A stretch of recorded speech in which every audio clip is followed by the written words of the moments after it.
बोलिए गौरी शंकर भगवान के जय। श्री शिव महापुराण के जय। हर हर महादेव। हर।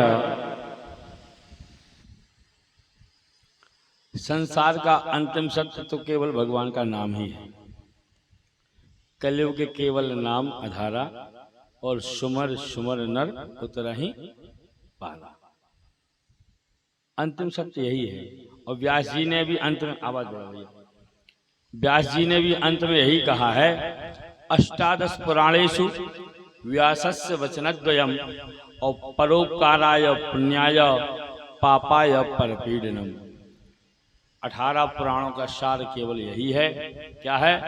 अष्टादश पुराणेषु व्यासस्य वचनद्वयम् परोपकाराय पुण्याय। परोपकार से बड़ा कोई पुण्य नहीं है। और पापाय परपीडनम, दूसरे को पीड़ा देने से बड़ा कोई पाप संसार में नहीं है। जैसे आज हम बब्बा जी की कृपा से आज यहाँ बैठे हुए हैं, उनकी बड़ी अनुकंपा है और भगवान की मंगलमय कथा यहाँ पर गंगा के स्वरूप में बह रही है और आप लोग उसका रसपान कर रहे हो। क्या कर रहे हो? बार बार बंद हो रहा है, ये चालू हो रहा है। हर हर महादेव। एक बार सेट कर लो, फिर हम चालू करते हैं। कर लो सेट।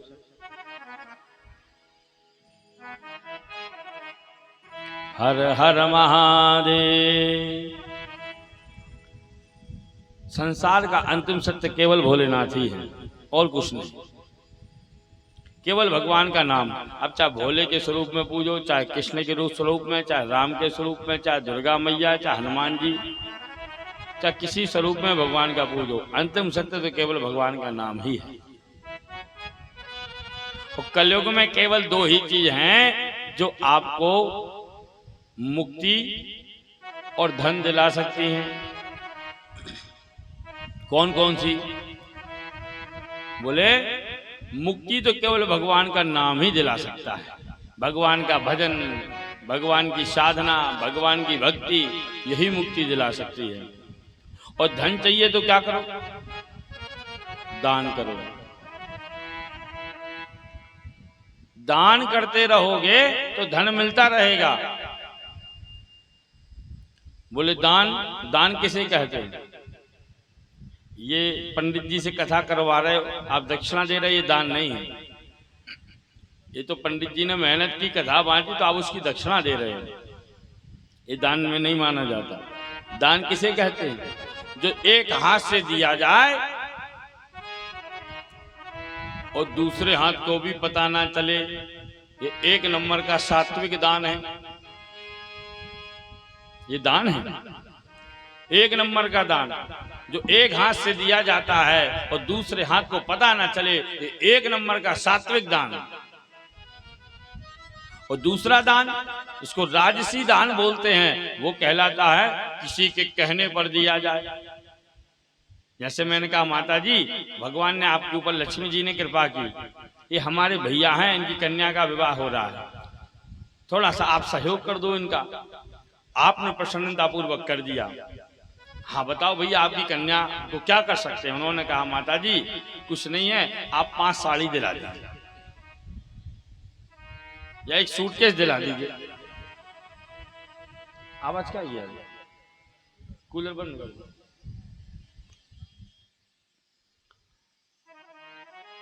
तो ये राजसी दान है।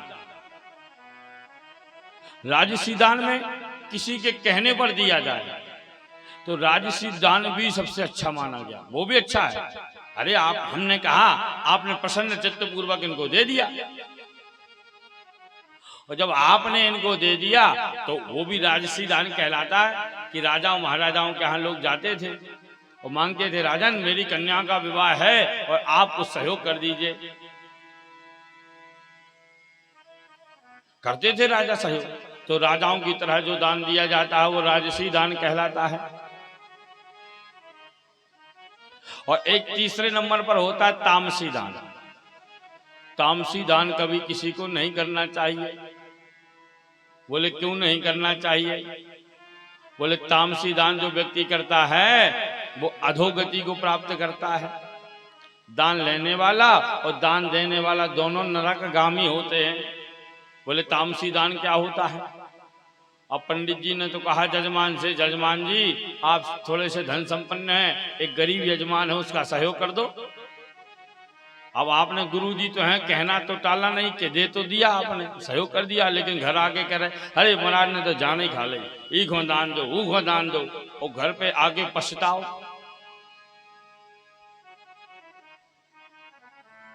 और रो, अरे भैया इतना नहीं देना था, वो जबरदस्ती दिला दिया। अरे समाज में बैठे थे, समाज वालों ने तो जबरदस्ती धर्मशाला के लिए पैसे ले लिए।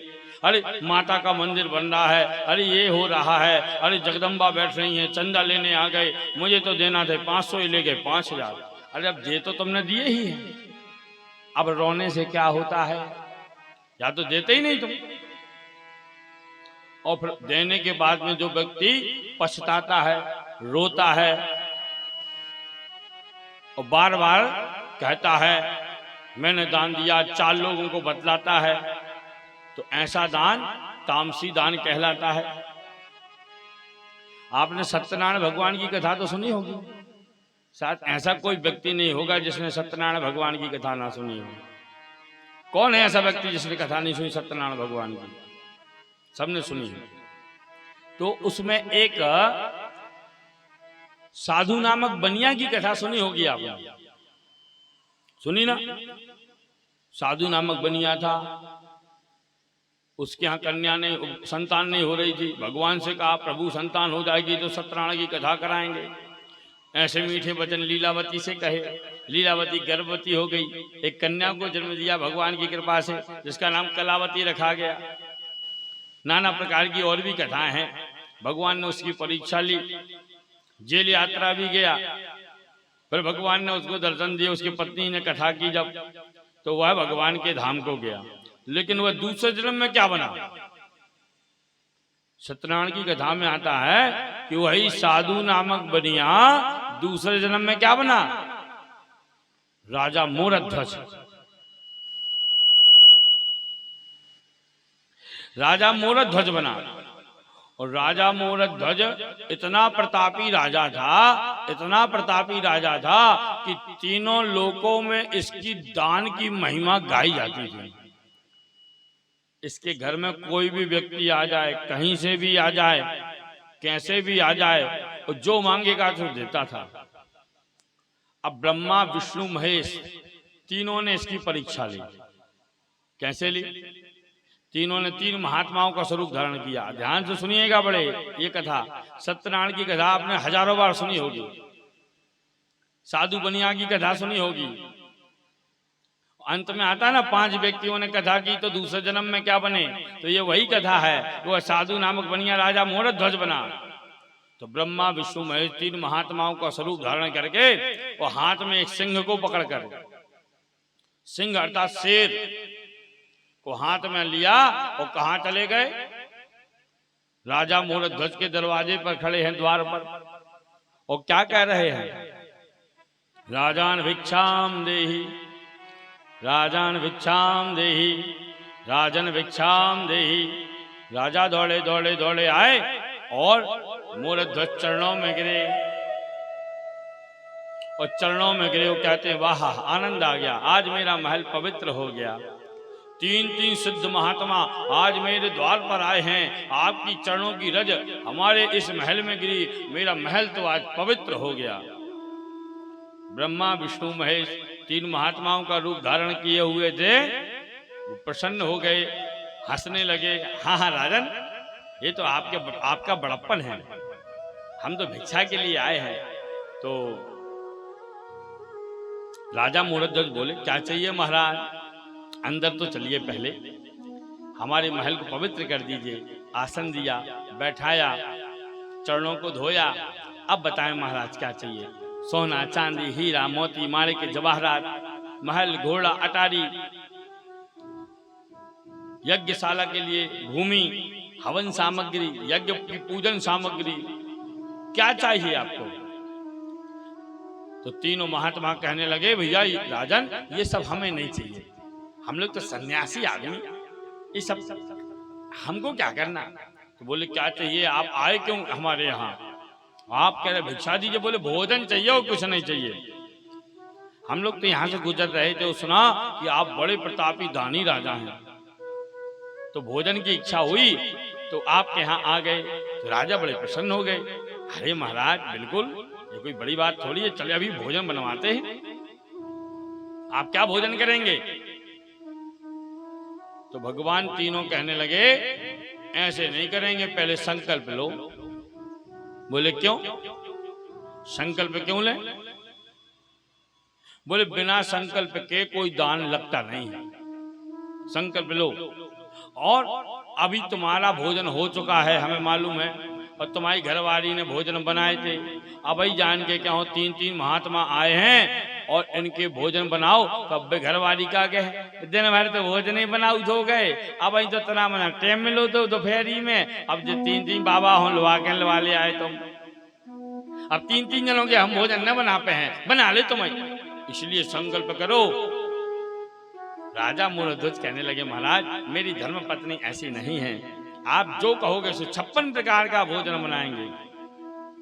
भगवान अड़ गए, बिना संकल्प के भोजन नहीं करेंगे, पहले संकल्प लो। अच्छा तो संकल्प, राजा मूलध्वज ने कहा ठीक है संकल्प ले लेते, कौन सी बड़ी बात है। हाथ में जल लिया और प्रतिज्ञा कर ली, मैं राजा मूलध्वज तीनों महात्माओं को जो भोजन करोगे सो। अब बोले नहीं नहीं नहीं नहीं नहीं, तीन नहीं हम 4 हैं। बोले चौथा कौन है। अरे 3 तो हम हैं, हमारे साथ में ये शेर है सिंह। अच्छा इसको भी भोजन कराना पड़ेगा। बोले क्यों। बोले जो व्यक्ति के घर में जो पशु रहता है आपने उसको पाला है तो आप उसके पालक हो गए, पालक अर्थात आप उसके पिता हो गए। और चाहे शेर हो, चाहे गाय हो, चाहे कुत्ता हो, चाहे बिल्ली हो, चाहे चूहा हो, आपने यदि पाला है तो पालक हैं, आप उसके पिता हैं। आजकल तो गायों को पालते हैं, दूध निकालते हैं, फिर कटने के लिए भेज देते हैं जब दूध नहीं देती। ये स्थिति है अब तो। भैंस पाली, दूध देना बंद, कटने के लिए भेज दिए, बेच दिया। इसलिए किसी भी पशु को घर में पालते हो फिर उसका विक्रय नहीं करना चाहिए, ये शास्त्रों में लिखा हुआ है। बोले ये मेरा सिंह है, इसको भी भोजन कराओगे, ये भी 2 दिन से भूखा है। अच्छा ठीक है महाराज, चारों को भोजन कराऊंगा, मैं प्रतिज्ञा लेता हूं, मैं राजा मूलध्वज प्रतिज्ञा लेता हूं, आप चारों जो कहोगे सो भोजन कराऊंगा। प्रतिज्ञा ले ली। अब जैसे ही प्रतिज्ञा ली तो भगवान कहने लगे, क्या कहने लगे, राजन हम लोग तो सन्यासी आदमी हैं, हमारे लिए भोजन के प्रबंध में आप ऐसा करना, पत्रम पुष्पम फलम तोयम यो में भक्त्या प्रयच्छति। हम तो महात्मा आदमी हैं, पत्र पुष्प फलाहार इत्यादि कुछ भी प्रेम से खिलाओगे तो हम पालेंगे, लेकिन हमारा ये जो सिंह है ना शेर। बोले हाँ। बोले इसका एक नियम चलता है।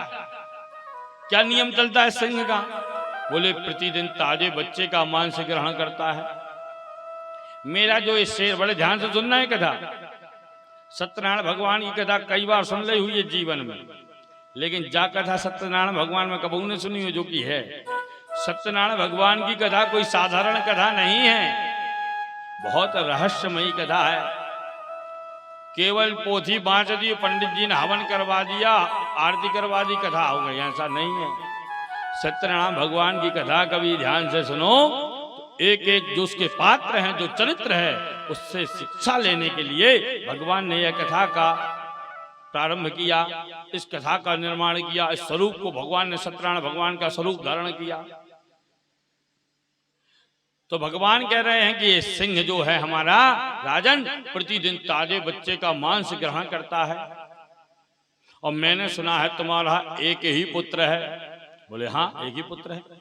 बोले उसको अपने हाथ से आरे से चीरो, उसका मांस पत्तल में परोसो और शेर को खिलाओ, और एक शर्त और है। बोले क्या। आंख में से आंसू नहीं आना चाहिए।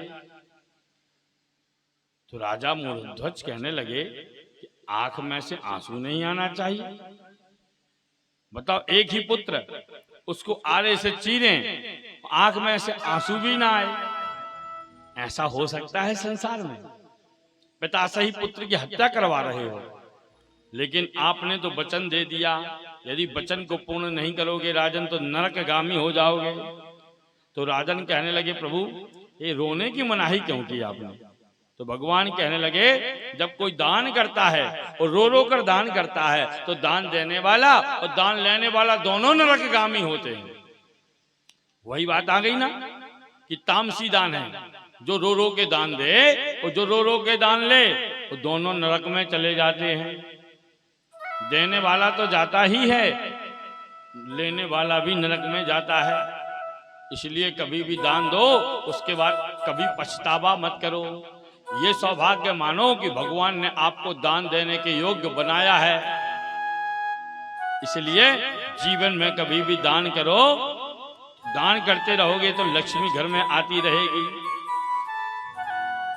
और दान देना बंद कर दोगे तो आप अगले, इस जन्म में तो जोड़ो, अगले जन्म में भी दरिद्र के यहाँ जन्म लोगे और धन का अभाव आपको हमेशा बना रहेगा। तो भगवान ने कहा राजा से, राजन जो व्यक्ति रो रो कर दान दे वो नरक में जाता है और दान लेने वाला भी नरक में जाता है। और जब रो रो के तुम बच्चे का मांस खिलाओगे, किसको? सिंह को, और हम लोगों को रो रो के भोजन परोसोगे तो हम भोजन नहीं करेंगे, नरक में चले जाएंगे। तो राजन कहने लगे, बड़ी विचित्र परीक्षा ली भगवान ने। राजा ने कहा ठीक है, पुत्र को बुलाया, बुलाकर अब पिता का हृदय कितना कठोर कहलाना, एक छोटा सा 4 से 5 वर्ष का आयु वाला बालक जो ठीक से पिताजी भी नहीं बोल पा रहा, उसको बुलाया, आरे से चीर दिया, उसका मांस निकालकर पत्तल में रख दिया और तीनों महात्माओं के लिए क्या किया? पत्रम पुष्पम फलम तोयम यो में भक्त्या प्रयच्छति, अर्थात फलहार इत्यादि की व्यवस्था की गई। महात्मा बैठे हुए थे, भोजन पाने वाले थे, तो क्या देखा? साधु नामक बनिया की पत्नी का क्या नाम था? लीलावती था ना, देखो याद है, लीलावती था नाम। अब वो साधु नामक बनिया की जो पत्नी है वो लीलावती इस जन्म में भी है। हमारे शास्त्रों में तो 7 जन्म का साथ होता है कि नहीं? तो 7 जन्म के लिए वो लीलावती इस जन्म में भी साथ में थी। अब संसार में पुरुष तो थोड़े बहुत हृदय के कठोर हो सकते हैं, लेकिन हमारी माताएं बहनें तो हृदय की बहुत कोमल होती हैं कि नहीं? हम थोड़ी सी ऐसी कथा कर दें जो करुणा की हो तो अभी आंख में से आंसू छलक आएंगे, अभी रोने लगेंगी। बात तो रोगी जब पार्वती मैया की विदाई होगी, तो हो ना, पार्वती मैया की आज विदाई का वर्णन है, तो आज तो सभी लोग रोगे। तो जहां करुणा रस आता है तो मां तो रोने लगती है, और जिसका पुत्र जिसके सामने मार दिया जाए, वो मां कभी शांत रह सकती है? बिना रोए रह सकती है? तो खड़ी खड़ी वहां पर वह लीलावती रो रही थी। तो जैसे ही महात्माओं ने देखा कि लीलावती रो रही है, अब ये बताओ, माता नहीं कुमाता है जिसके सामने पुत्र को मार दिया जाए, आंख में से एक आंसू का कतरा भी ना बहे। तो लीलावती खड़ी खड़ी रो रही थी। तो भगवान ने जब देखा, तीनों महात्माओं ने, कि लीलावती रो रही है, तो सिंह को उठाया और दरवाजे के बाहर, राजन हम तुम्हारे यहाँ भोजन नहीं करेंगे, हमने आज से आपका यहाँ का भोजन का त्याग कर दिया और तुम नरकगामी हो जाओगे यदि हमने भोजन नहीं किया तो। राजा मूढ़ध्वज चरणों में गिरे, कहने लगे, महात्मन क्या हुआ? आपने कहा था ना फलहार, मैंने फलहार करवा दिया। आपने कहा पुत्र को चीरो, मैंने चीर दिया। आपने कहा रोना नहीं, मैं रोया भी नहीं, आप क्यों उठ गए? तो भगवान कहने लगे, देखो राजन, तुम्हारी पत्नी खड़ी बाजू में है, बाजू में खड़ी हुई है और रो रही है। तो राजा ने कहा ठीक है, पत्नी है, वो माँ है तो वो तो रोएगी। संसार में कोई ऐसी माँ हो सकती है जिसके सामने जिसका पुत्र मर जाए वो रोए भी ना। भगवान कहने लगे बिल्कुल ठीक कह रहे हो, लेकिन मैंने वचन मांगा था ना कि रो रो के नहीं खिलाना।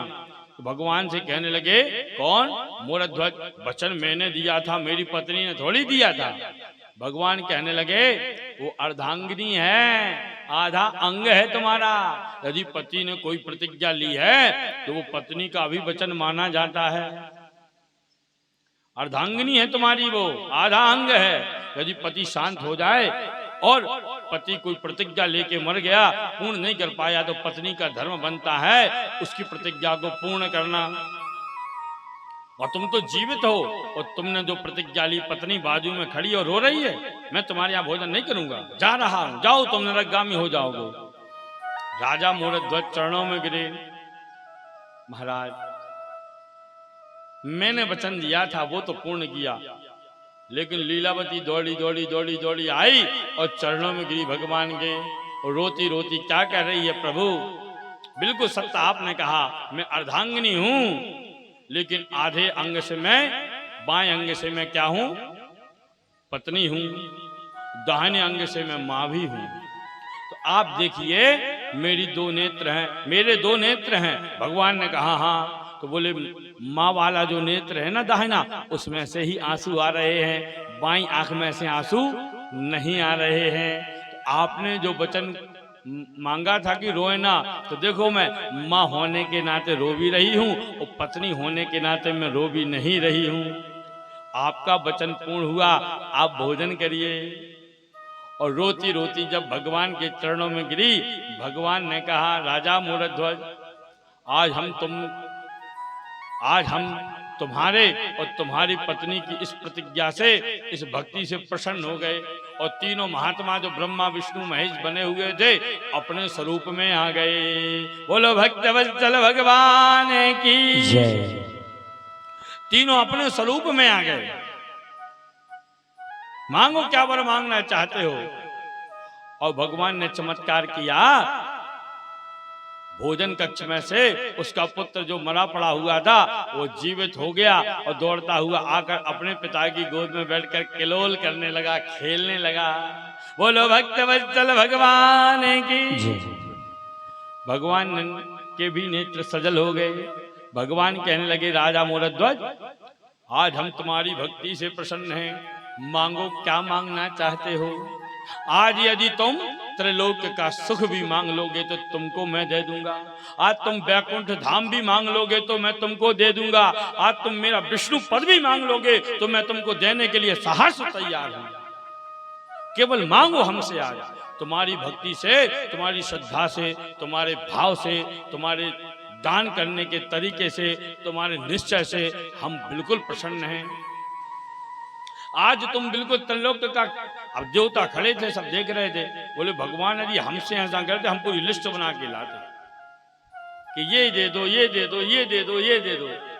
लेकिन राजा मोरध्वज क्या कह रहे हैं, प्रभु कुछ देना चाहते हो तो ऐसा वरदान दे दो, मैं जीवन पर्यंत ऐसे ही दान करता रहूं। मेरे हाथ कोई भी आए, साधु महात्मा ब्राह्मण अतिथि, कभी बिना सत्कार का ना जाए, हमेशा प्रसन्न होकर जाए, कभी कष्ट में ना जाए, कभी दुखी होकर ना जाए।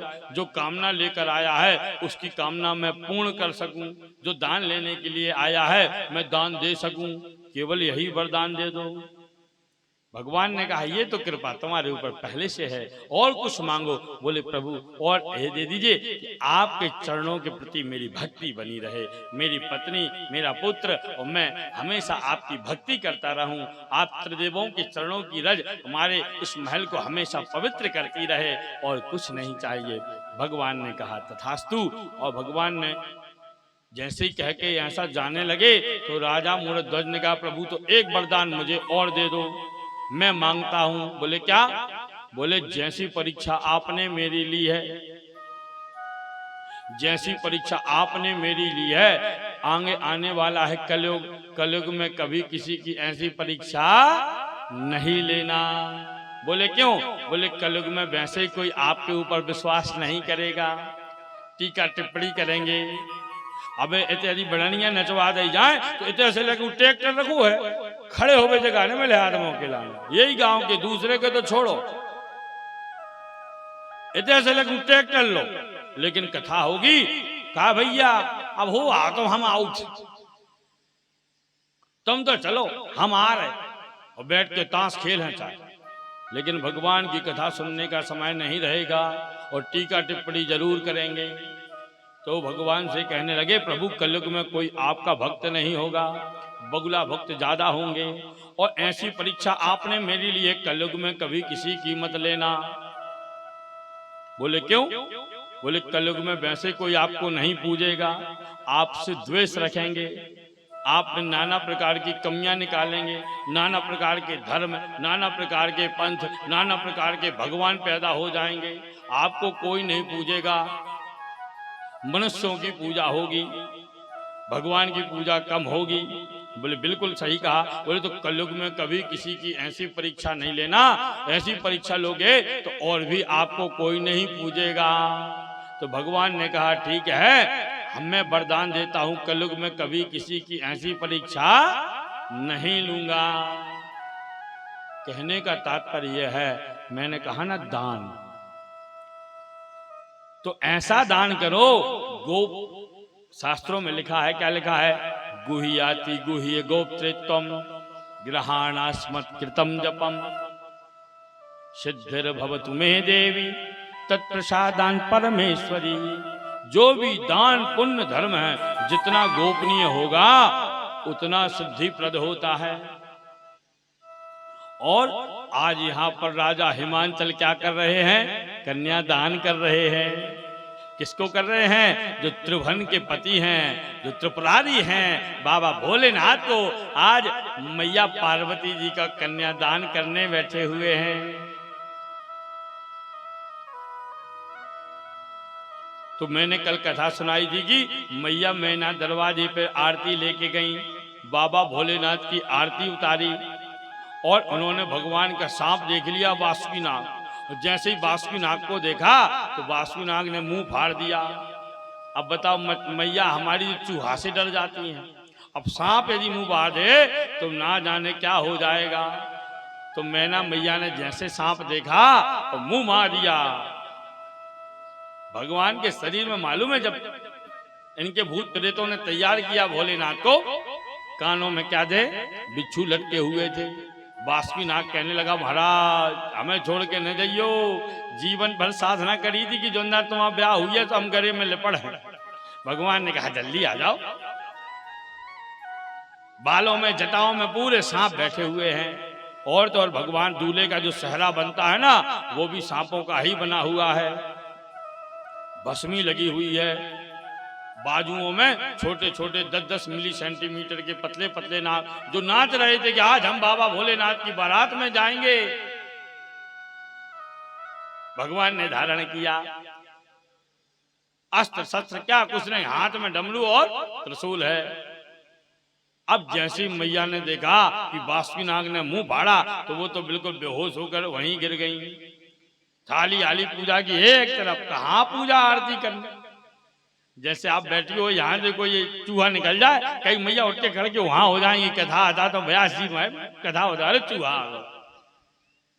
अब मैया मैना ने थाली वहीं पटकी और भीतर गई और क्या कह रही हैं अपने पति को बुलाकर मुझे इस दूल्हा से अपनी पुत्री का विवाह नहीं करना है। हिमांचल राज ने कहा हिमालय राज ने कहा देवी ऐसा क्या देख लिया तुम? अरे बोले हमारी कन्या जो है वो सिंह को देना चाहिए थी आपने किसको दे दिया बताइए। वो तो एक सियार भी नहीं लगता है और कितना अमंगलकारी है। शरीर में भस्म लगाया हुआ है मुर्दे की कानों में बिच्छू लटक रहे हैं नाग गले में लटक रहा है इतनी बड़ी बड़ी जटाएं हैं शरीर पे वस्त्र ही नहीं है एक मृगशाला लपेड़ा हुआ बाघांबर पहना हुआ है। ऐसा कोई दूल्हा होता है? मुझे विवाह नहीं करना। पार्वती को बुलाओ तुम यही इन्हीं भोले की साधना की थी तुमने इनसे विवाह मैं नहीं कराऊंगी। मेरे प्राण निकाल लो शरीर में से तभी पार्वती का विवाह उस दूल्हे से होगा। मैं विवाह नहीं होने दूंगी। हिमालय राज ने सभी देवताओं को बुलाया। अब जैसे अपने किसी विवाह में कोई अमंगल बात हो जाए तो बुजुर्गों को बुलाते हैं, बुलाते कि नहीं बुलाते। अब शंकर जी की बारात में तो बुजुर्ग कौन थे? विष्णु भगवान और ब्रह्मा जी, सबसे बूढ़े ब्रह्मा जी, सब सफेद दाढ़ी। बोले ब्रह्मा जी इधर आइए, विष्णु भगवान इधर आइए। एक गुप्त मंत्रणा हुई। बोले एक जरूरी बात करना चाहते हैं। बोले क्या? देखो महाराज, हम मोड़ी बारे तो आए, हमसे कोनो गलती हो गई हो स्वागत सत्कार में तो हमें क्षमा कर दियो, लेकिन हमारी जो धर्म पत्नी हैं उन्होंने देखा है कि दूल्हा इतना अमंगलकारी है और विवाह करने के लिए मना कर रही हैं। तो विष्णु भगवान ने कहा चिंता नहीं करो, अभी मना कर रही हैं, थोड़ी देर में हाँ भी कर देंगे। बोले कैसे? बोले 2 मिनट का समय तो दो। तो विष्णु भगवान भोलेनाथ के पास में गए और कहने लगे बाबा ये लीला बंद करो और दूल्हा देव के स्वरूप में आ जाओ। भगवान भोलेनाथ कहने लगे क्यों, क्या हो गया, इस वेश में क्या कमी है?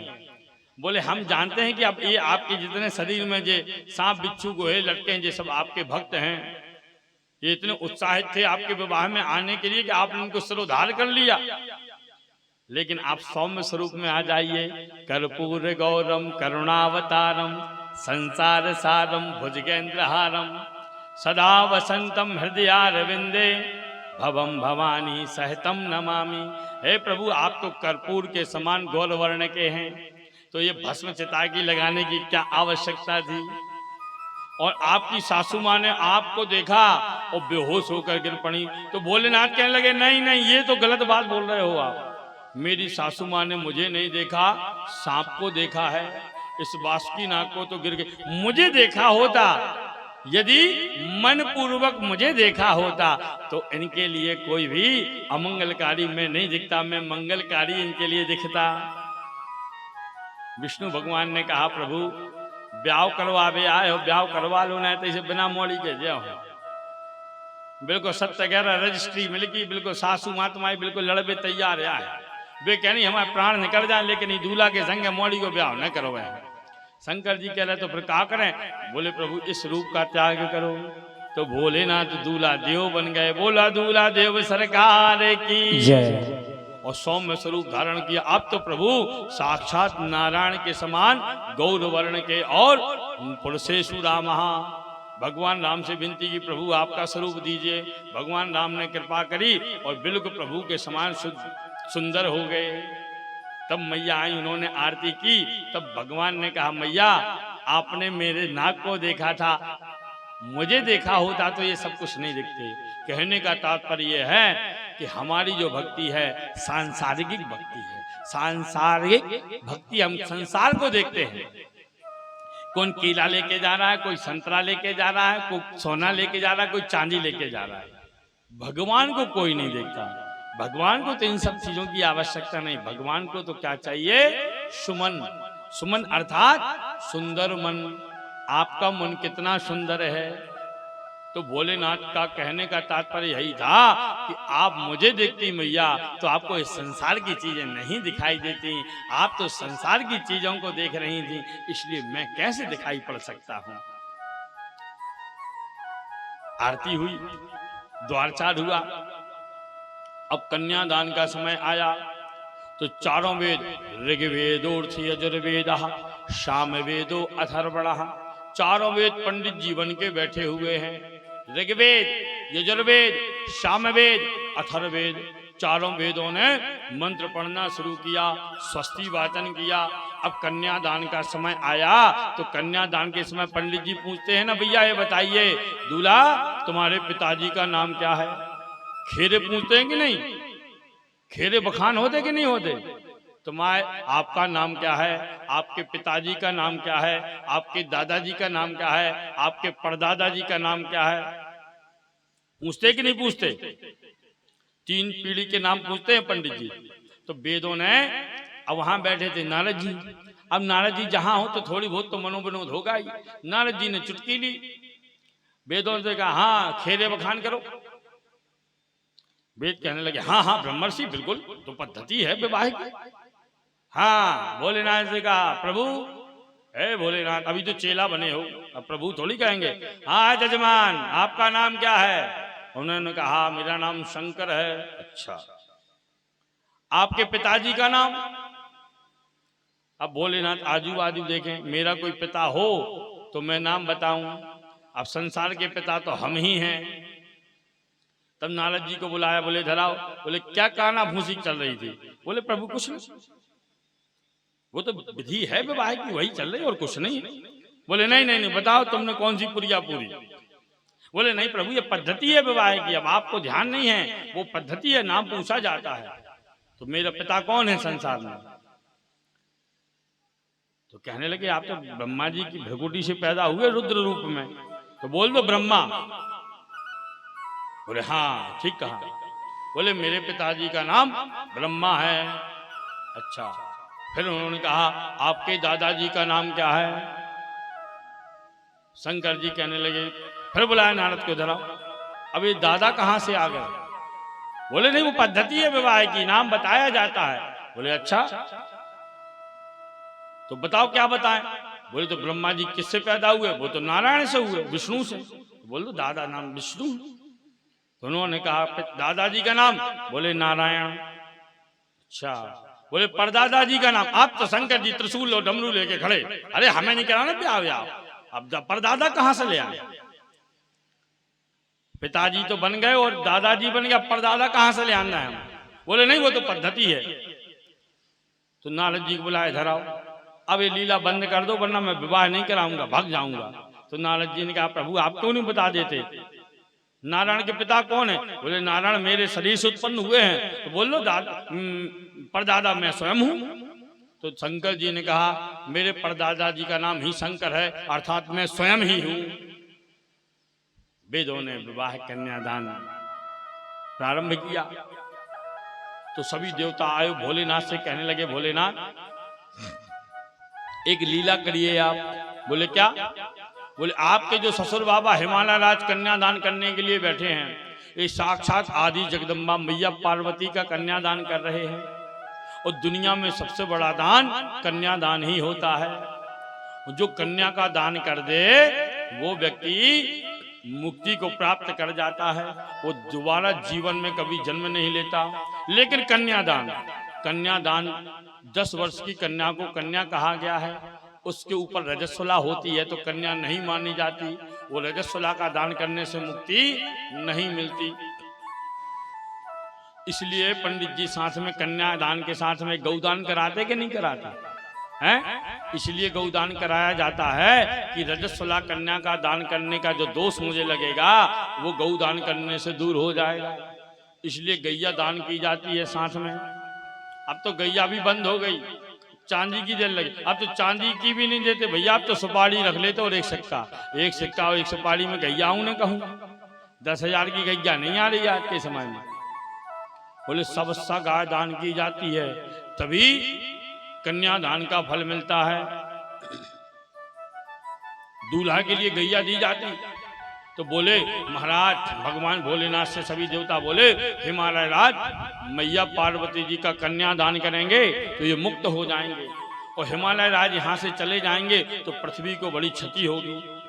तो आप कुछ ऐसा करिए जिसके करने से इनको कन्यादान का फल कम मिले, पूरा ना मिले। तो भोलेनाथ ने कहा जाओ मेरी बुराई कर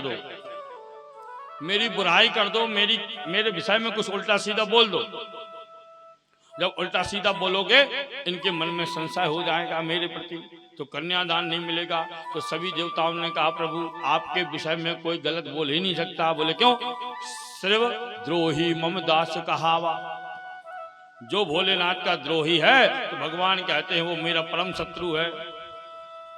तो आपकी बुराई, जो शिव की बुराई करता है, शिव से जो शत्रुता रखता है वो नरकगामी जो होता है।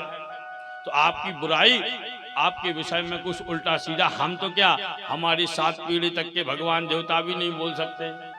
तो बोले क्या करें? तो बोले आप ही कुछ लीला करिए। तो भगवान ने एक ब्राह्मण का स्वरूप धारण किया भोलेनाथ ने, और जाकर बहुत उल्टा सीधा बोला। किससे? राजा हिमालय राज से, हिमांचल जी से। अरे कहाँ का दूल्हा लाए, भस्म लगाया हुआ है, अमंगलकारी। इतनी सुंदर कन्या जिसको बताओ इतनी साधना की और इतने लाल प्यार में पड़ी हुई है, और जिसके 100 भाई हैं, एक बहन है, ऐसे दूल्हा से विवाह कराते। मुंडों की माला पहना है, बताओ इसको फूलों की माला नहीं मिली पहनने के लिए? कोई मुंडों की माला पहन के बारात में आता है क्या? जब ऐसे उल्टे सीधे बोले, भगवान भोलेनाथ स्वयं ही पंडित जी का स्वरूप धारण करके गए, बुराई कर रहे हैं, तो आप अपनी बुराई करने में कोई दोष नहीं। बोले भोलेनाथ आप अपनी बुराई कर सकते हो तो आपको दोष नहीं लगेगा। तो शंकर जी बन के गए, खूब बुराई की, तो क्षण मात्र के लिए लगा हिमालय राज के लिए कि हाँ बात तो ठीक कह रहे हैं, ऐसा ही है दूल्हा। लेकिन फिर सोचने लगा वो तो भोलेनाथ की लीला थी। लेकिन कन्या दान करते समय उनके मन में ऐसा आ गया, हाँ ये अमंगलकारी दूल्हा है, तो उनको कन्या दान का पूरा फल नहीं मिला और उनकी मुक्ति नहीं हुई। इसलिए आज भी हिमालय राज पर्वत यहाँ पर विद्यमान है।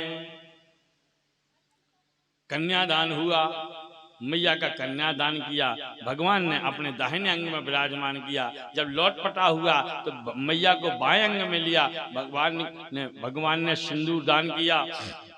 इसमें एक एक विधान बताया है। भगवान भोलेनाथ का विवाह बड़े वेदोक्त रीति से हुआ, और एक दिन में ब्याह नहीं होगा कि रात में 10 बजे बारात आई, 12 बजे वरमाला डरी, 1 बजे चढ़ाव चढ़ो, 4 बजे भावना बनी और 8 बजे विदा हो गई। ऐसे ब्याह नहीं भाव।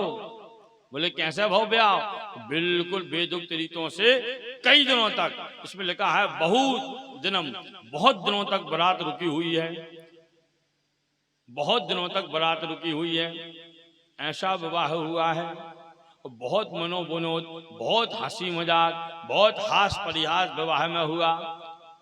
भोलेनाथ भी बहुत हास परिहास में भाग लिए, और भोलेनाथ के लिए तो इतनी गाड़ी नहीं, हिमालय राज की नारियों ने इतनी गाड़ी नहीं। अब हमारे भैया भी गाड़ी सुने हैं, ये कैसी गाड़ी नहीं। अब आप उसको आनंद लीजिए। विवाह में गाड़ी होती है कि नहीं होती है? कैसे सुनाते हैं? अरे बड़ी बड़ी मुँह छन के आए, हमरे मन एक कौना आए। एक तो कहने लगी भैया बड़ी बड़ी मूड़न के आए, एक कहने लगी मैया बिना मूड़न के आए। कई प्रेत आए थे ना बिना मूड़न के। हमरे मन एक कौना भाई, जिनके बहू ने दद्दा। अरे तो शंकर जी का ना कोई माता ना पिता। इस प्रकार से इतनी गाली दी, भगवान भी बहुत प्रसन्न हो रहे हैं, बहुत हंसते रहे। आनंद लीजिए आप भी। हो मोहे अपनी दुल्हन बना ले, मोहे अपनी दुल्हन बना ले। हो भोले तेरी दीवानी हुई मैं, मोहे अपनी दुल्हन बना ले। हो भोले तेरी दीवानी हुई मैं।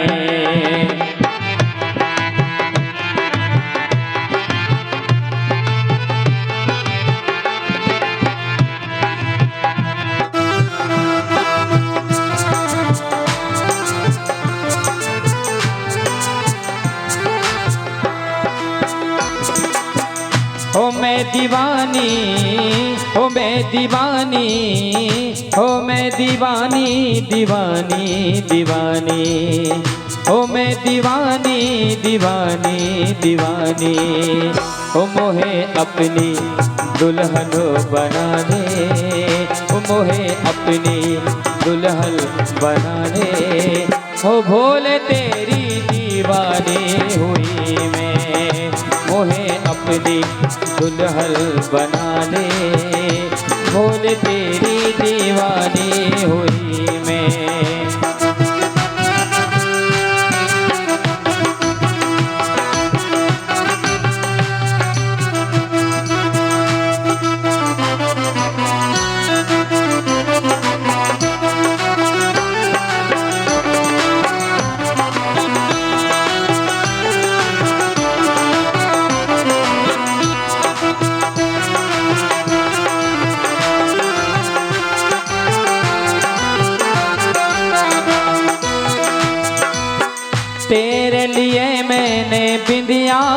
लगाई, तेरे लिए मैंने बिंदिया लगाई, तेरे लिए मैंने मांग भराई, तेरे लिए मैंने मांग भराई, तेरे लिए मैंने नथनी सजाई, तेरे लिए मैंने नथनी सजाई।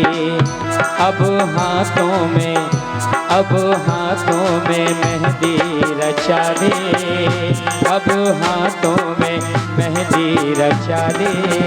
उठाइए एक बार दोनों हाथ उठाइए, अरे उठा दो भैया, सभी लोग उठा दो और भाव से और गाइए। हो भोले तेरी दीवानी हुई मैं, अब हाथों में मेहंदी रचा दे, हो भोले तेरी दीवानी हुई मैं।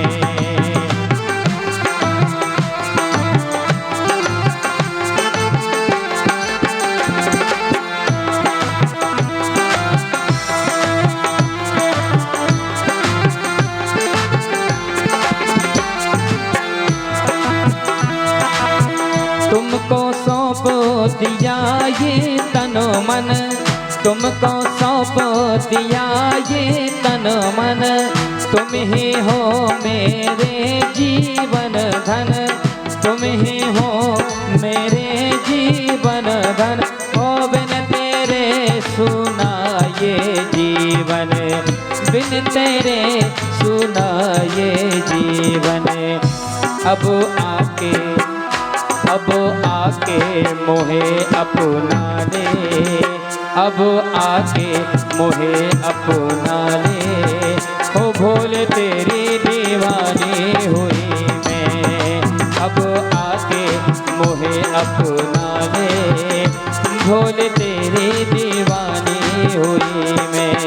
ओ मैं दीवानी, ओ मैं दीवानी, ओ मैं दीवानी दीवानी दीवानी, ओ मैं दीवानी दीवानी दीवानी। अब हाथों में मेहंदी रचा दे, भोले तेरी दीवानी हुई मैं।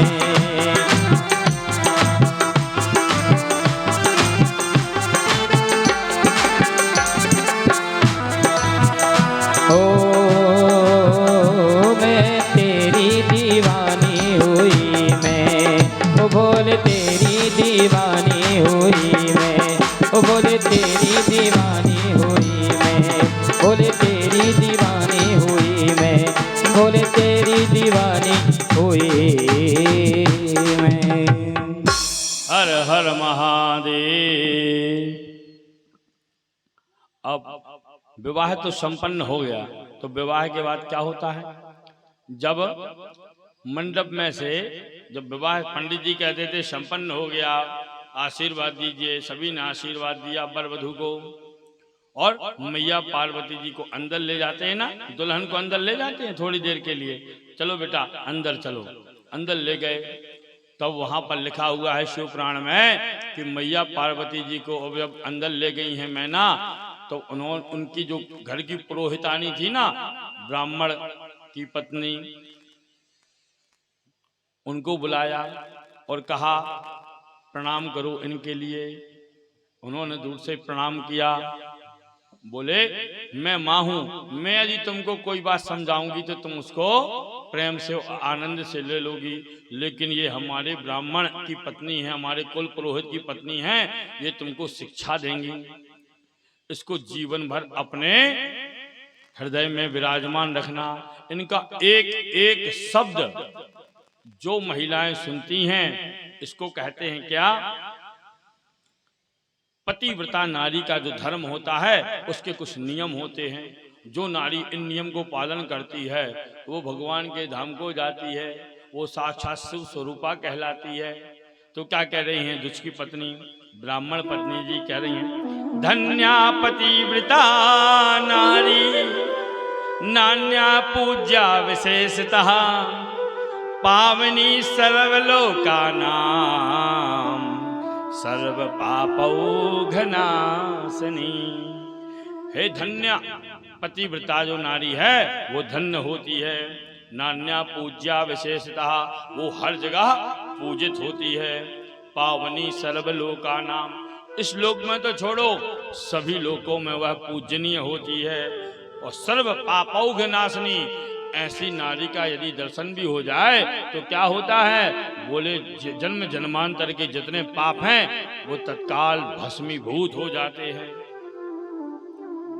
अब हम लोग कहते हैं ना, मैं माताएं ज्यादा कहती हैं कि पुराणों में शास्त्रों में सबसे ज्यादा तो हम ही और लिखो, पत्नी को जो करो चाहिए, पत्नी को जो करो चाहिए, पति को तो कछु लिखो ही नहीं है। हम ही और बताए जितने नियम बताए, लेकिन जितना भगवान ने आपको पवित्र और जितना पूजनीय आपको माना है मैया, उतना पुरुषों को नहीं माना है। धन्या पतिव्रता नारी, जिसकी पत्नी कह रही है जो पतिव्रता नारी है वो धन्य है, सभी लोगों में पूजनीय है। कौन आदमी की पूजा हो देखी तीन लोगों में, को की नहीं हो।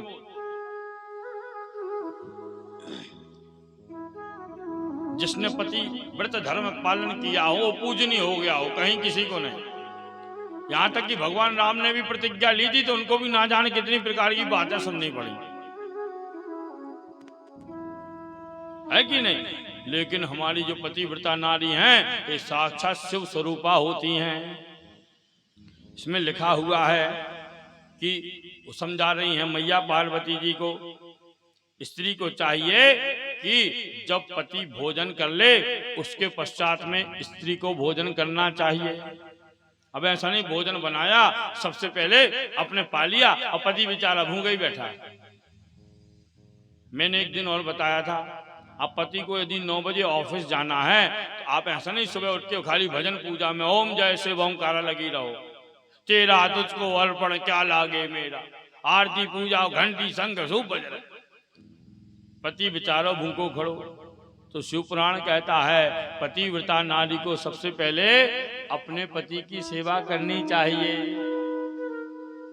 बेचारो भूखो आप चलोगे तब नहीं तो 56 भोग भगवान जी हो लगा दे, ठाकुर जी हो, वो तुम्हारा साक्षात को जनपति है, वो बेचारो भूखो बैठो तड़प रहो, उस पूजा का कोई फल नहीं है।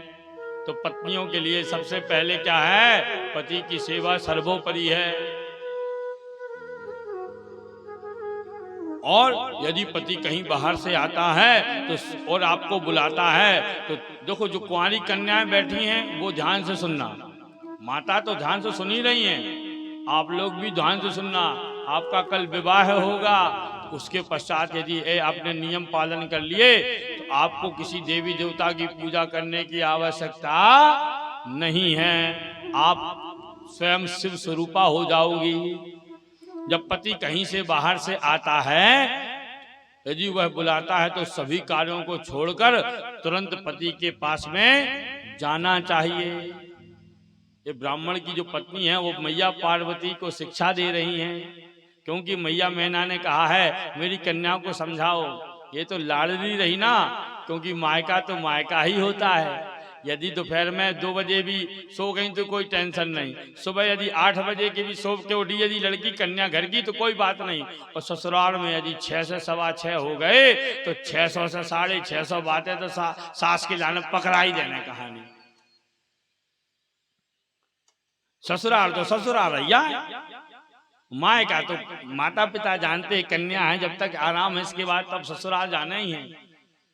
पति की सेवा, पुत्र की सेवा, सास की सेवा, ससुर की सेवा, हमारी माताएं बहनें अपने लिए कुछ नहीं करती, जीवन उनका केवल अपने पुत्र के लिए, संतान के लिए। हमने तो यहाँ तक देखा है माताएं बहनें जी मंदिर में जाती हैं तो स्वयं के लिए कुछ नहीं मांगती, मेरा पति ठीक रहे, फिर मेरा बच्चा ठीक रहे, मेरे सास ससुर ठीक रहे, और आखिरी में कुछ बच गया तो भगवान कुछ मुझे भी ठीक कर देना।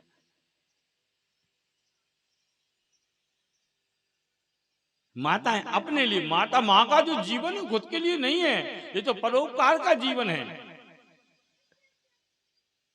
तो ब्राह्मण की पत्नी समझा रही हैं, क्या कह रही हैं, जो पतिव्रता नारी होती है वो दरवाजे पे खड़े होकर बहुत देर तक बाहर की तरफ नहीं देखती। अब विवाह हो गया, ससुराल में हो तो दरवाजे पे खड़े होकर इधर उधर नहीं देखना चाहिए बहुत देर तक बिना कारण के। कोई कारण हो तो विषय अलग है।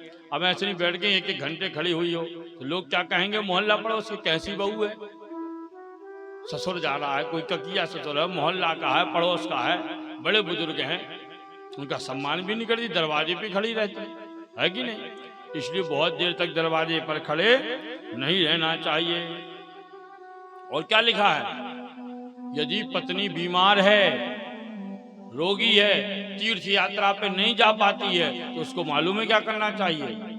पति यदि तीर्थ यात्रा करके आ गया, 4 धाम करके आ गया, कितनी अच्छी बात लिखी है, क्या लिखा है, तीर्थानि तुया नारी पति पादोदकम पवे, अर्थात तीर्थ से आया हुआ पति घर में बैठा है तो सबसे पहले उसके चरणों को एक प्रांत में रखो और धो और उसका चरणामृत पान कर लो, तो आपको 4 धाम की यात्रा का फल तुरंत मिल जाता है। बजाओ ताली। कितनी अच्छी बात भगवान ने कही। कहीं जाने की आवश्यकता नहीं महिलाओं को, जोड़ा से जाओ अच्छी बात है, लेकिन बूढ़ी हो गई, कोई रोग है, दोष है, नहीं जा पा रहे, तो पति यदि तीर्थ करके आया है, उसके चरणों को कोपर में रखो और जल से धो लो, उसको पी लो, तो आपको 4 धाम की यात्रा का फल तत्काल मिल जाता है। और जो महिला अपने पति के प्रतिदिन पैर धोकर पीती है, जल को पान करती है प्रतिदिन, तो यहां लिखा है कि वह नारी गंगा के समान हो जाती है। गंगा मैया के दर्शन कर लो और उस स्त्री का दर्शन कर लो, बराबर पुण्य मिलता है। पत्युर्नाम न गृहणीयात् कदाचन पतिव्रता, और पतिव्रता नारी को कभी पति का नाम नहीं लेना चाहिए। बोले क्यों नहीं लेना चाहिए? बोले जो स्त्रियां अपने पति का नाम लेती हैं उसके पति का अमंगल होता है, उसकी आयु कम हो जाती है। यहां तक लिखा हुआ है कि अपने बड़े पुत्र का नाम भी नहीं लेना चाहिए। अब आजकल तो फैशन हो गया, काय रामू कहाँ हो, कहते के नहीं, बेबी के नहीं, हाँ पूजा कहाँ हो, आ रहे हैं, नाम ले लेते। पति को भी पत्नी का नाम नहीं लेना चाहिए। हमारे यहाँ तो प्रथा बुंदेलखंड में जब कोई स्त्री आती विवाह करके, उसका तो नामकरण नया किया जाता है। मायके का नाम अलग और ससुराल का नाम अलग होता है कि दोष ना लगे। कितनी गुण रहस्य की बातें हैं हमारे धर्म में। ये जो प्रथाएं बनी है रूढ़िवादी प्रथा नहीं है, सब शास्त्रों से ली गई हैं। इसलिए नया नामकरण होता है बहू का। तो लिखा है कि पत्र नाम न गृहणीयात् कदाचन पतिव्रता, जो पतिव्रता नारी है वो जीवन में कभी भी अपने पति का नाम ना ले। एक कथा है, एक चुटकुला है, सुन लो आप। कबू सुनात नहीं है लेकिन आज सुना दे रहे। बोले एक पत्नी थी, उसके पति का नाम था क्या, चीताराम। अब उनकी हो गई तबीयत खराब। उनकी सासू माँ थी दूर थोड़ी, तो दौड़ी दौड़ी गई और अपनी सासू माँ से कहती है, सासू माँ तबीयत खराब हो गई। तो बोली किसकी तबीयत खराब हो गई? अब नाम बताओ। अब नाम ना ले पाए, पति का नाम नहीं लिया जाता, तो क्या करी, वो चींटी से जो बड़े होते हैं ना उनकी। अब चींटी से बड़ा क्या होता है? चीता होता है कि नहीं होता है? बोले चीता। अरे चीता क्यों नहीं बोलती हो? बोले हाँ वही उन्हीं की तबीयत खराब हुई है। अरे तुम्हारे पति की नहीं बोल सकती? बोले मैं नाम नहीं ले सकती ना। तो उसने क्या बोला, चींटी से जो बड़ा होता है उसकी तबीयत खराब हो गई। तो उसका क्या नाम था? चीताराम। तो कभी भी नाम नहीं लेना चाहिए। और इसके बाद में बिना कारण के बिना बताए कहीं घूमने नहीं जाना चाहिए। यदि कहीं जाना भी है स्त्री को, जब 7-5 वचन होते हैं ना विवाह में, तब पंडित जी कहते हैं आज से आपको कभी कहीं घूमने के लिए नहीं जाना है बिना कारण के बिना बताए। घर के किसी न किसी सदस्य को साथ में लेके जाना है। और क्या लिखा है कि जब महिलाएं 5 दिन अशुद्ध रहती हैं तो 5 दिन तक अपना मुख पति को नहीं दिखाना चाहिए, भोजन नहीं बनाना चाहिए, पूजन कक्ष में भोजन कक्ष में नहीं जाना चाहिए। अब तो क्या है, अब तो रजस्वला भी रहती हैं तो भोजन बनाती रहती हैं, पूजन कक्ष में भी जाती हैं, भोजन कक्ष में जाती हैं तो अपवित्रता हो जाती है, घर की जितनी सिद्धि रिद्धि लक्ष्मी सब भाग जाती हैं। तो इसमें लिखा हुआ है सुस्नाता भातृवदनम नीचा शांत यस्य न काकुचे अथवा मनसी ध्यात्वा पतिम भानु बिलोकये। लिखा हुआ है कि जब नारी 5 दिन तक रजस्वला रहे तो भोजन का त्याग कर देना चाहिए, नारी को नहीं बनाना चाहिए। तो बोले तो फिर अब महाराज बड़ा परिवार हो तो कुछ नहीं, जिठानी बना ले, देवरानी बना ले, बजली जिठानी सजली जिठानी को बना दे। अब तो अब ब्याह होते और देवी जी श्रीमती जी कहती मुझे तो अलग रहना है। अब अलग रहोगे तो पति पत्नी रहोगे। अब तो सासू माँ के सास के साथ भी नहीं रहना चाहती, ससुर तो और चीता से काटा, सासू माँ में तो वैसे ही कांटे लगे, इतने नहीं लगे बाहर लगे। अब पति पत्नी रहते महाराज हम क्या करें।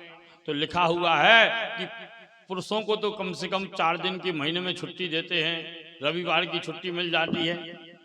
महिलाओं को कोई छुट्टी नहीं मिलती। तो भगवान ने कहा 5 दिन तक आपको कोई काम नहीं करना है, केवल घर में विश्राम करना है। भगवान ने छुट्टी बना दी 5 दिन की। बोले महाराज यदि 5 दिन हम भोजन नहीं बनाएंगे तो कौन बनाएगा। बोले पति बनाएगा भोजन, और कौन बनाएगा। देखो कितनी मैया हरे हंसल लगी, जा अच्छी गई पंडित जी, तो मजा आ गया। तो बोले लिखा है कि 5 दिन तक पुरुष को भोजन बना के खिलाना चाहिए। और जो महिलाएं रजस्वला स्थिति में भी भोजन पानी बनाती रहती हैं और कार्य करती रहती हैं, उसके घर में कभी भी रिद्धि सिद्धि नहीं होती और वो महिला पतिव्रता नारी धर्म का व्रत भंग कर देती है।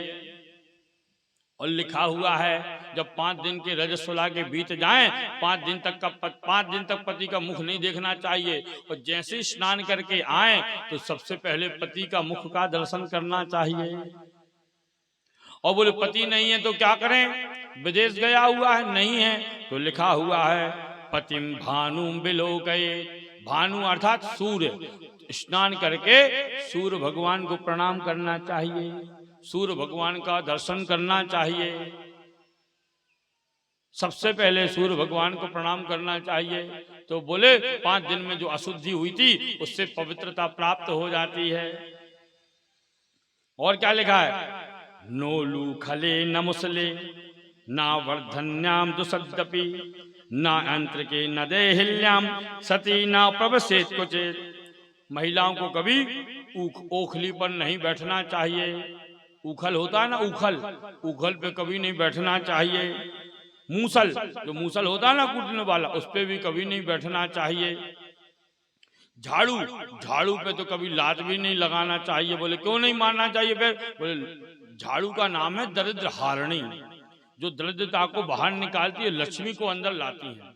वो साक्षात लक्ष्मी स्वरूपा है। और उसको पैर से मारोगे तो तुम्हारे यहाँ लक्ष्मी जी कभी नहीं आएंगी। इसलिए झाड़ू को कभी पैर नहीं मारना चाहिए, न झाड़ू के ऊपर कभी बैठना चाहिए। कई बार देखते झाड़ू रख लिया और ऐसे ही बैठ गए, ये गलत बात है। और सिल लोड़ा के ऊपर तो कभी बैठना ही नहीं चाहिए। जो सिल लोड़ा के ऊपर महिलाएं बैठती हैं वो दरिद्रा हो जाती हैं, उनके घर में दरिद्रा का निवास हो जाता है। और देहली पर तो कभी बैठना ही नहीं चाहिए। बोले क्यों नहीं बैठना चाहिए। देहली में गणेश जी का निवास होता है। अपन बोलते ना देहली विनायक, जब गृह प्रवेश करते हैं तो देहली विनायक का पूजन देहली में होता है। चाहे पुरुष हो चाहे महिलाएं हो, उनको देहली पे कभी नहीं बैठना चाहिए, न खड़े होना चाहिए लात धर के। बोले जो व्यक्ति जो माताएं बहनें देहली पर बैठती हैं उनके घर में दरिद्रता आ जाती है और गणेश जी नाराज हो जाते हैं और रिद्धि सिद्धि को लेकर वहां से, सिद्धि बुद्धि को लेकर वहां से भाग जाते हैं, उस घर में निवास नहीं करते। तो लिखा हुआ है नोलू खले न मुसले ना वर्धन्याम दशद्दपि न यंत्र के न देहिल्याम सती ना प्रवसेत क्वचित। तो सती जो स्त्री होती हैं, पतिव्रता जो नारी होती हैं, उनको कभी इन सब चीजों पर नहीं बैठना है। ये ब्राह्मणी समझा रही है इसको, पार्वती मैया को। और क्या कहा, पतिव्रता नारी हमेशा पवित्र रहती है। और इसके बाद में कहा, ब्रह्मा विष्णु महेश तीनों पतिव्रता नारी का सम्मान करते हैं। जब इस धरा को छोड़कर कोई सती जाती है ना, तो ऊपर भगवान भी उसका हाथ जोड़कर सम्मान करते हैं। साक्षात भोलेनाथ, ब्रह्मा जी और विष्णु जी कुछ नहीं, केवल जीवन भर पतिव्रता का पालन करे तो उसका साक्षात नारायण भी हाथ जोड़कर सम्मान करते हैं। नरक तो कभी जाती नहीं, भगवान के धाम को जाती है तो भगवान चारों भुजाओं को अपना आसन त्याग देते हैं, खड़े हो जाते हैं, और ऐसी महिला की भगवान स्वयं आरती करते हैं, उसका सम्मान करते हैं। विधेर विष्णुर हरद्वापी पति रेको अधिको मता पतिव्रतया देवेशी स्वपतिश्च शिवा एवचा। अर्थात भगवान नारायण भी कहते हैं कि हे पतिव्रता नारी, तुम तो शिव स्वरूपा हो, हम तुमको प्रणाम करते हैं। ऐसी नारी भोलेनाथ के समान हो जाती है। और क्या लिखा हुआ है, स्त्री को चाहिए कि वह पति से कभी ऊंचे स्थान पर ना बैठे, पति से ऊंचे स्थान पर कभी पत्नियों को नहीं बैठना चाहिए। चलो भगवान की शादी हुई ना, और उनकी शादी में थोड़ी बहुत कल भी आई थी, आज भी आई, आनंद लो। और कहा तो तेज आए तो फिर विश्राम कर देंगे, दोबारा करेंगे। आ गई तेज बारिश, बोलो गौरी शंकर भगवान की जय।